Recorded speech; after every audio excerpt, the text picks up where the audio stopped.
साथियों, आज आपको कुंडली के सभी भावों का उपाय, बहुत ही शानदार उपाय मैं बताऊंगा।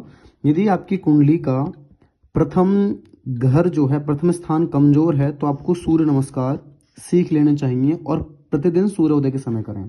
आपका प्रथम भाव बहुत मजबूत हो जाएगा। यदि आपका दूसरा घर कमजोर है तो आपको विष्णु सहस्त्र नाम का प्रतिदिन एक बार पाठ करना चाहिए। अगर आपको नहीं आता है तो आप YouTube से सुन भी सकते हैं। यदि आपकी कुंडली का थर्ड हाउस कमजोर है तो फिर आपको हनुमान चालीसा का पाठ करना चाहिए प्रतिदिन। आप सुन भी सकते हैं। यदि आप कुंडली का चौथा भाव कमजोर है, चौथा घर कमजोर है, तो फिर आपको घी का दीपक जला करके ध्यान करना चाहिए। Lighting ghee lamp and meditating at home.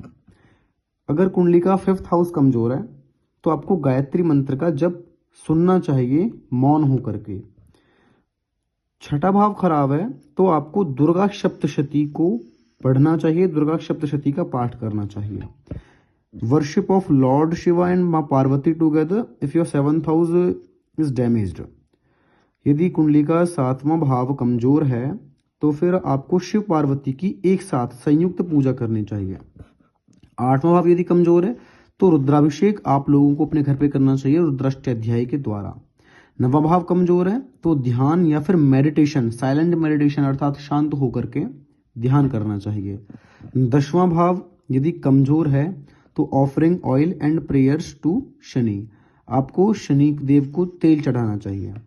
कुंडली का यदि 11th हाउस 11वां भाव कमजोर है तो आपको donation to the poor on Thursday, गुरुवार को गरीब लोगों को आपको दान करना चाहिए। आप पीले रंग की कोई भी चीज दान कर सकते हैं, वस्त्र हो, दाल हो, आप जो भी चाहें वो चीज़ आप दान कर सकते हैं।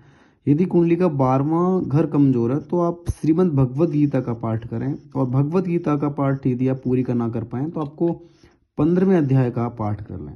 ये आपके रिचुअल्स फॉर ईच हाउस कुंडली के हो गए। पूरे 12 घरों के सबसे अच्छे उपाय यही हैं। आप इनको घर पे बैठ करके बिना किसी खर्चे के कर सकते हैं। बस इस वाले में थोड़ा सा खर्चा आ सकता है, ये जो आपको दान देना है बस। बाकी का सभी उपाय बहुत अच्छे हैं। धन्यवाद।